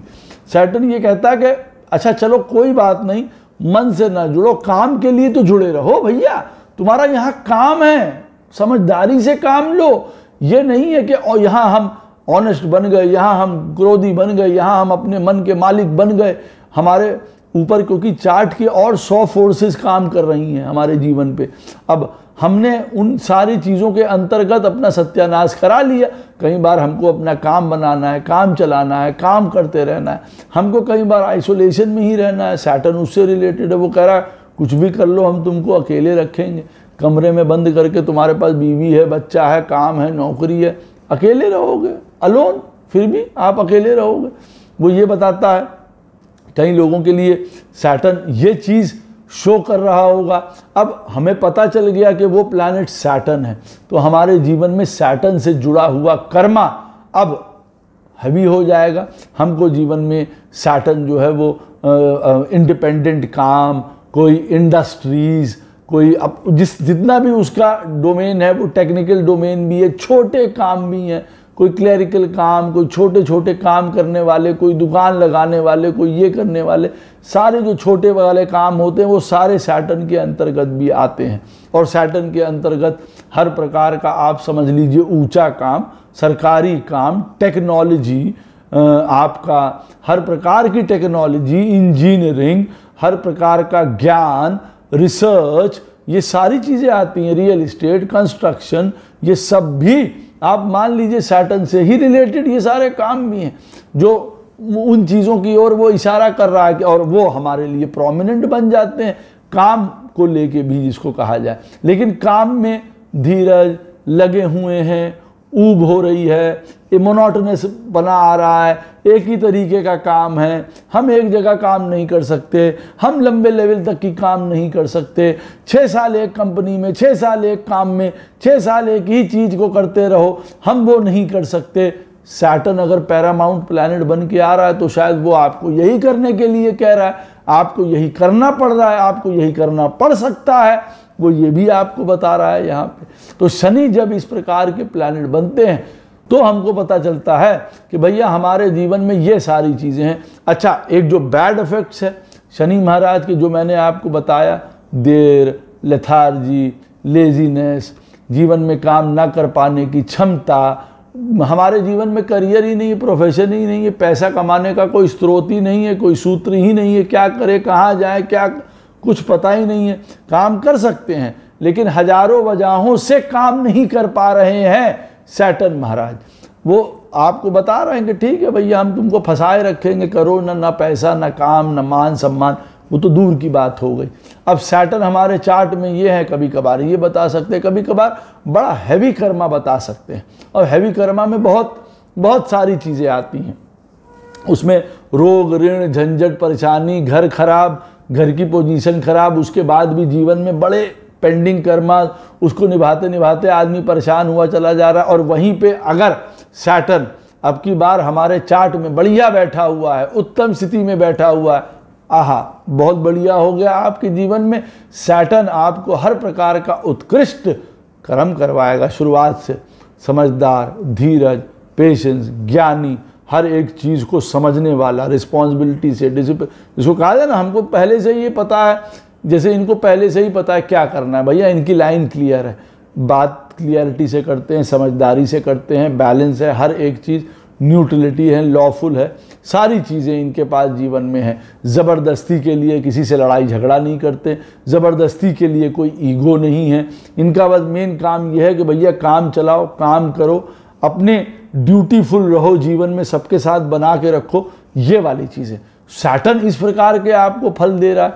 अब सैटर्न अब की बार लगन चार्ट में सुंदर स्थिति में बैठा हुआ है, अपनी राशियों का, मित्र राशियों का बैठा है, बड़े सुंदर फल आपको प्रदान करेगा। वहीं सैटर्न अगर खराब है तो आपको बुरे रिजल्ट्स प्रदान कर सकता है। और आपको अब पता है कि बुरे रिजल्ट हमको किस वजह से प्राप्त हो रहे हैं, वो कौन से घरों का लॉर्ड है, वो भी बताएंगे कि कौन कौन से घरों का लॉर्ड है, वो चीज़ों से रिलेटेड आपको प्रॉब्लम आ सकती है या शुभ फल मिल सकता है। कौन सा प्लैनेट बैठा हुआ है सैटर्न के साथ, वो भी देखिए, उसमें इन्वॉल्व हो जाता है यहाँ पे। अब ऐसे सैटर्न के साथ मान लीजिए किसी का केतु बैठा हुआ है, वो तो सैटर्न और केतु की वजह से अपने चार्ट में मान लीजिए वो वैसे ही थोड़ा सा परेशान है। और ऐसी स्थिति में चंद्रमा जब नवमांश में शनि की राशि में बैठा है और ऐसा शनि केतु के साथ बैठा है, तब ये और अलग कोई स्टोरी आपको शनि और केतु बता रहे हैं, किसी अलग टाइप के कर्मा की स्टोरी फिर बता रहे हैं। That can be very good and that can be very bad, ये बात याद रखिएगा। शनि हमारे पत्रिका में सबसे इम्पॉर्टेंट प्लैनेट बन के आए हैं। 7th हाउस के लॉर्ड हैं, दारा कारक हैं, आत्मा कारक हैं, पुत्र कारक हैं, ये सब हमको देखना पड़ता है। अब चंद्रमा नवमांश कुंडली में बैठे हुए हैं हमारे चार्ट में, मान लीजिए बृहस्पति की राशियों में, धनु में और मीन में बैठे हुए हैं। अब बृहस्पति महाराज हमारे लिए पैरामाउंट होगा, बहुत उत्तम बात है।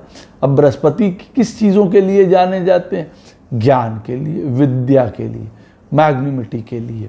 वो बहुत एक्सप्रेसिव हैं, बहुत एक्सपेंसिव हैं, बहुत ज़्यादा जीवन में जिसको कहा जाए ना धर्म, नियम, रूल, रेगुलेशंस, ज्ञान, आनंद, धन, वेल्थ, अच्छे परिवार के, अच्छे ज्ञान के, संतान के, पिता के, गुरुजनों के, बड़ों के, धर्म के, हमारा सरकारी सेवाओं के, शिक्षण संस्थानों के, बैंकिंग के, लॉ के, फाइनेंस के, कंसल्टेंट हैं, वो हर प्रकार का फॉरेन रिलेटेड जितना भी काम है, बिजनेस है, उन चीज़ों से रिलेटेड जुपिटर हैं। फॉरेन से रिलेटेड हमारा गुड स्टे है। Jupiter is also a Guru, Jupiter is teacher, Jupiter is ज्ञान, Jupiter is Guru in everything. ये नहीं है कि जो क्लास में पढ़ा रहे हैं वही गुरु हैं, नहीं, वो हर प्रकार का गुरु वो हो सकता है। कोई मेडिटेशन में है, कोई किसी थेरेपीज़ में है, वो किसी भी प्रकार का वो गुरु हो सकता है, जहाँ पे वो व्यक्ति को कुछ सिखाता है, कुछ ज्ञान देता है, वो उस प्रकार का गुरु हो सकता है। वो शायद आपको जीवन से मुक्त होने सिखाने वाला गुरु हो। जैसे आप समझ लीजिए कई प्रकार के जो गुरु महाराज आजकल चलते रहते हैं, and they tell you how to live life, how to free yourself from life, वो इस तरीके के गुरु हो सकते हैं। ये हर प्रकार की इंजॉयमेंट भी बताता है, स्पिरिचुअलिटी भोग देते हैं हर प्रकार का। ये मत सोचिए कि बृहस्पति महाराज भोग नहीं प्रदान करते हैं। वेल्थ के सबसे बड़े सिग्निफिकेटर हैं जुपिटर, वो सब चीज़ें प्रदान करते हैं। संतान के कारक हैं, स्त्रियों के लिए पति के कारक हैं। अब बृहस्पति महाराज हमारे लिए इम्पॉर्टेंट हो गए हमारी लाइफ में, हमें पता चल गया। तो अब इसका मतलब सारा का सारा इम्पॉर्टेंट फैक्टर बृहस्पति के ऊपर आ गया हमारी लाइफ में। अब अगर हमारे चार्ट में बृहस्पति अच्छे हैं, बहुत बढ़िया बैठे हुए हैं, तो हमें पता है हमको हर प्रकार का गुडविल मिलेगा, हमको अच्छा घर परिवार रिसोर्सेज मिलेंगे, हम स्वयं अच्छा बोलने वाले होंगे, अच्छा हमारा चरित्र होगा, आचरण होगा, हमारे संतान बहुत अच्छी निकलेगी जीवन में, पढ़ाई लिखाई में हमारे बाधा नहीं आएगी, हम हर प्रकार के गुरुजनों का, बड़ों का, सबके साथ समन्वय करके चलेंगे। बृहस्पति हमारे चार्ट में है छोटे और बड़े दोनों के साथ हमारा समन्वय जीवन में बड़ा अच्छा है, बड़ा मधुर रहता है ऐसे व्यक्ति का। ऐसे व्यक्ति के जीवन में वेल विशर्स भी बहुत हैं, वो साथ देने वाले हैं। जैसे कह रहे हैं ना, अदृश्य शक्ति कोई काम कर रही है, प्रभु ही का हाथ इतना ज़्यादा है, ब्लेसिंग्स हैं। क्योंकि धर्म और स्पिरिचुअलिटी के साथ भगवान भी आते हैं, ब्लेसिंग्स भी आती हैं, तो उन्हीं के साथ जुड़े हुए हैं बृहस्पति महाराज। तो अब हमको पता है कि अब हमारे चार्ट में बृहस्पति ही मेन प्लैनेट है, हमको उस तरीके से बिहेव करना चाहिए, रहना चाहिए। क्या हम उस प्रकार से रह पाएंगे कि नहीं रह पाएंगे? अब हमारी स्थिति में, लगन में वो बृहस्पति कैसी स्थिति में बैठा है?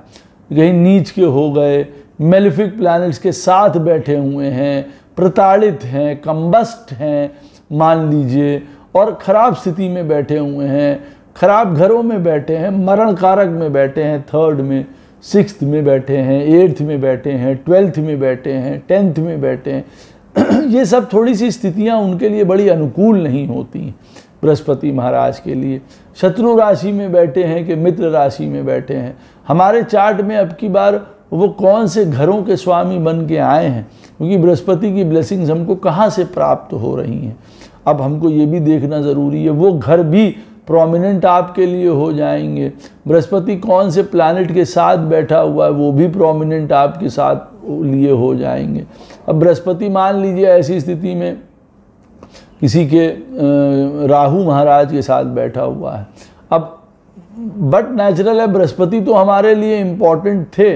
अब वो राहु के साथ अगर बैठेंगे बृहस्पति महाराज, तो एक लेवल अगर ऊपर की बात करी जाए तो हर प्रकार की जो ज्ञान समझदारी और पढ़ाई और लिखाई ये होती है ना, उसका एक स्टेप आगे बढ़ के काम करने वाला होगा, और अच्छे नए नए तरीके के। अरे इन्होंने पढ़ाई में तो भैया अब की बार झंडे नहीं गाड़े, कुछ नई चीज़ ही इन्होंने ऐसी लिख दी है जिसको अब पीढ़ियाँ फॉलो करेंगी। इस प्रकार का ज्ञान देना, बनाना, सिखाना ऐसा हो सकता ना, रेवोल्यूशन ले आए एजुकेशन सिस्टम में, ज्ञान में, समझदारी में, रिफॉर्म्स ले आए कोई पढ़ाई लिखाई में, पैसे से संबंधित कामों में, जीवन में, घर परिवार में, बच्चों के जीवन में, मतलब कहने का मतलब है गुड रिफॉर्म्स। और बृहस्पति और राहु साथ में बैठे हुए हैं, और बृहस्पति वो इम्पॉर्टेंट प्लैनेट बन के आया है अब की बार, तो फिर क्या हो सकता है? धूर्तता, हर प्रकार का कपट, हर प्रकार की जिसको कहा जाता है ना फेकनेस, फिर हर प्रकार का कपट, झूठ, फेक सब बेकार हो जाता है फिर। तो हमें पता चल जाता है कि जुपिटर वो वाला इम्पॉर्टेंट प्लैनेट था, और जुपिटर हमारी पत्रिका में खराब बैठ गया, खराब प्लैनेट के साथ बैठा हुआ है। क्यों हम अपने में और मूर्ता, क्यों बेवकूफ़ियाँ करते रहे, क्यों हम अनर्गलताओं में पड़ गए बेफालतू के, और हमने अपना सत्यानाश करा लिया। हमें पता चल जाता है, देखिए इन चीज़ों से हमको ये भी करना है। अच्छा बृहस्पति खराब है तो हमको बड़ों को, सीनियर्स को, गुरु को, धर्म को, इन चीज़ों को बुरा नहीं कहना है। वैसे ही हमारा बैंड बजा हुआ है, हम अपना और बैंड ना बजवाएं, ये वाला पॉइंट आ जाता है। अब बृहस्पति हमारे चार्ट में जिन घरों का, जैसे मैंने आपको बताया, स्वामी होगा, आत्मा कारक है, दारा कारक है, इन चीज़ों से और आगे का बताएगा आपको पूरी स्टोरी। अब चंद्रमा नवमांश चार्ट में बैठे हुए हैं, मान लीजिए बुध की राशियों में, कन्या में बैठे हैं और मिथुन में बैठे हैं, या तो अब बुध महाराज ऐसे प्लैनेट बन के आ जाते हैं जो आपके लिए पैरामाउंट है। अब बुध महाराज अपने कामों से रिलेटेड है, मान लीजिए बुध डेटा साइंटिस्ट हैं, आजकल के बिजनेस एनालिस्ट हैं, अकाउंट्स हैं, अगर हम बात करें उनसे रिलेटेड काम में हर प्रकार का कम्युनिकेशन वाले काम हैं, मीडिया वाले काम हैं, डिजिटल काम है, ट्रांसपोर्टेशंस के काम हैं, किसी भी प्रकार की टेक्नोलॉजी से भी रिलेटेड है, हीलिंग से भी रिलेटेड है। हाँ, ये बात याद रखिए, डॉक्टर्स के चार्ट में मरकरी बहुत प्रोमिनेंट होगा, ये मैं आपको बता दूं। तो इन सारी चीज़ों से रिलेटेड हमारे जीवन में परिपक्वता है। अब आदमी समझ सकता है, चंद्रमा नवमांश में इनकी राशियों में बैठा है और बुध हमारे चार्ट में पैरामाउंट हो गया, तो ऐसा व्यक्ति बिजनेस, फाइनेंस, अकाउंट्स, इन सारी चीज़ों की तरफ जा सकता है। भाई होगी वही डोमेन है ना, उनकी पढ़ाई का वही सेक्टर है, सीए, कोई फाइनेंस से रिलेटेड कोई भी पढ़ाई कर रहा है, any kind of thing that comes to mercury. आजकल के ज़माने में वो शेयर्स मार्केट भी हैं, क्रिप्टोज भी हैं and everything, those kind of things. तो अब आप उनमें भी आप जा सकते हैं। और जैसे मैंने कहा, और गूढ़ता में जाते चले जाएं तो आजकल के जितने भी ये डेटा बिजनेस और जितने ये एनालिस्ट और साइंटिफिक उनकी रिसर्चेज वाले लोग हैं, पढ़ाई वाले लोग हैं, पीएचडीज हैं, जो फाइनेंस में, इकोनॉमिक्स में और इन सारी चीज़ों में करना चाहते हैं, उनके लिए मरकरी बहुत इंपॉर्टेंट हो जाता है। खैर, मरकरी और चीज़ों के लिए हमको क्या बताता है? देखिए, मरकरी मेन बताता है हमारे जीवन में कि आपके लिए पढ़ाई लिखाई, कम्युनिकेशन, कोऑर्डिनेशन, ये सारी चीज़ें बहुत इंपॉर्टेंट बनने वाली है। निरंतर चलते रहना, निरंतर अपने स्किल को अपग्रेड करते रहना, सीखते रहना, अपने आप को इवॉल्व करते रहना, एक के बाद एक नई चीज़ों की तरफ जाना और चलते रहना सदैव, जिसको कहा जाए। ये एक गुड मरकरी का काम है, वो आगे चलता रहता है, नया सीखता रहता है, सबके साथ उसकी मित्रता, उसकी दुश्मनी किसी के साथ नहीं है, वो न्यूट्रल है बिल्कुल, with everybody it is neutral, उसके किसी के साथ कोई दुश्मनी, कोई शत्रुता नहीं। तो बुध हमको सिखा रहा है नित्य, हमको बुध जो है हर प्रकार की इंफॉर्मेशन, नॉलेज, ज्ञान, स्पेसिफिकेशंस, डिटेलिंग, ये हमारे जीवन का क्राइटेरिया बन के आ रहा है। गुड वे में अगर देखा जाए, गुड वे की बात कर रहा हूँ, हमको बड़ा दक्ष बना रहा है, बड़ा हमको हुनरमंद बना रहा है। एक तरीके से मान लीजिए, बुध हमको जीवन में एक तरफ तो दिमाग प्रदान कर रहा है जिससे हम अपने कर्मों को कर पाएं, और दूसरी तरफ वो हमको प्रदान कर रहा है अपने कर्मों को दूर करने के लिए या करने के लिए जो ताकत चाहिए वो भी हमको प्रदान कर रहा है। या तो स्किल भी प्रदान कर रहा है हमको और ताकत भी प्रदान कर रहा है, लेकिन बुद्ध की ताकत जो है वो मेनली समझदारी को लेके है ना, और मंगल की ताकत जो है वो ज़्यादातर फिजिकल है। और बुद्ध कैसे काम करता है? दिमाग से, कि हाँ भैया हमको ये काम करना है तो हम दिमाग लगाएं। तो हमारा दिमाग, हमारा यहाँ दिमाग की बात आई है तो बुद्ध से रिलेटेड आप समझ लीजिए, व्यक्ति दिमाग में कैसा होगा, बुद्धि से कैसा होगा, ज्ञान से कैसा होगा, पढ़ना लिखना, स्पीच बोलना, बुद्ध हमारे लिए सबसे इम्पोर्टेंट बन जाता है। अब बुद्ध अब की बार लगन चार्ट में हमारे बैठा हुआ है 7th हाउस में, 7th हाउस इम्पॉर्टेंट बन गया, शादी इम्पॉर्टेंट बन गई, हमारे चार्ट में 5th हाउस का लॉर्ड है, बच्चे इम्पॉर्टेंट बन गए हमारे लिए। अब बुद्ध कैसे बैठा हुआ है, किस स्थिति में बैठा है, किसके साथ बैठा हुआ है, ये भी देखना ज़रूरी हो जाता है। अब हमें पता चल गया, अच्छा बुद्ध है, अच्छा बुद्ध दिमागी प्रॉब्लम, दिमागी उलझने, अनसर्टेनिटी, किसी चीज़ में टिक ना पाना, डिसीजन पावर ना होना, कुछ ना होना, ये चीज़ें भी शो करता है ना। तो बुद्ध नेगेटिविटीज़ भी शो करेगा जो उसके अंदर की होंगी, दिमाग से पैदल है, दिमाग नहीं है, अकल नहीं है, बुद्धिहीन है, बुद्ध का खराब हो जाना हमारे चार्ट में। या बुद्ध उस समय कहते हैं ना, क्या बुद्धि तुम्हारी घास चरने को चली गई थी जो ये काम कर दिया। बुद्ध किसी ऐसे प्लैनेट के साथ खराब स्थिति में बैठे हुए थे जिसके ऊपर हमने गौर नहीं किया, लेकिन उनकी दशा आई और हमने कहीं स्टॉक्स में किसी को पैसे दे दिए, कहीं कोई बिजनेस लगा दिया, हमने ऐसे कर्म कर गए जो हमने डुबो दिए अपने सारे पैसे। तो ये भी हमको बताता है। तो वो प्लैनेट बुद्ध अगर होगा तो ये इंपॉर्टेंट, नर्वसनेस, एंग्जाइटीज़, ये सारी चीज़ें आ जाती हैं। देखिए बुध से भी रिलेटेड, बहुत टिमिड है, बहुत डरपोक है, डरने वाला है, और जिसको कहा जाए बुद्ध महाराज जो हैं, और बड़े जल्दी नर्वस हो जाते हैं, एंग्जाइटी हो जाती है, और कई प्रकार के गलत फैसले त्वरित रूप से ले लेते हैं, हड़बड़ाना, हड़बड़ाहट में बोलना, और ये सारी चीज़ें कर जाते हैं। कब क्या कैसे क्यों बोलना है नहीं पता ऐसे आदमी को। डिसीजन में तो बहुत ही पुअर है, लैक ऑफ चॉइस जिसको कहा जाए। पढ़ाई लिखाई में बहुत अच्छे होगा, तो कहने का मतलब ये है बुध अगर चार्ट में बढ़िया है वेरी गुड, बुध खराब है बहुत गड़बड़, यहाँ पे पॉइंट हो जाता है, तो आपको वो ठीक करना पड़ेगा। तो आपको मैंने बताया चंद्रमा नवमांश कुंडली में जिन ग्रहों की राशियों में बैठा होता है, वो ग्रह हमारे जीवन के अस्तित्व के लिए, गति के लिए, सुख और दुख के लिए, हमारे जीवन को शेप करने के लिए बहुत ज़्यादा इम्पॉर्टेंट हो जाता है। आशा करता हूँ ये वीडियो आपको अवश्य पसंद आएगा। कोई भी प्रश्न हो इस वीडियो संबंधित अवश्य मुझसे कमेंट सेक्शन में पूछ सकते हैं, कोशिश करूँगा उसका उत्तर आपको अवश्य प्रदान करूँ। राधे राधे, जय श्री कृष्ण।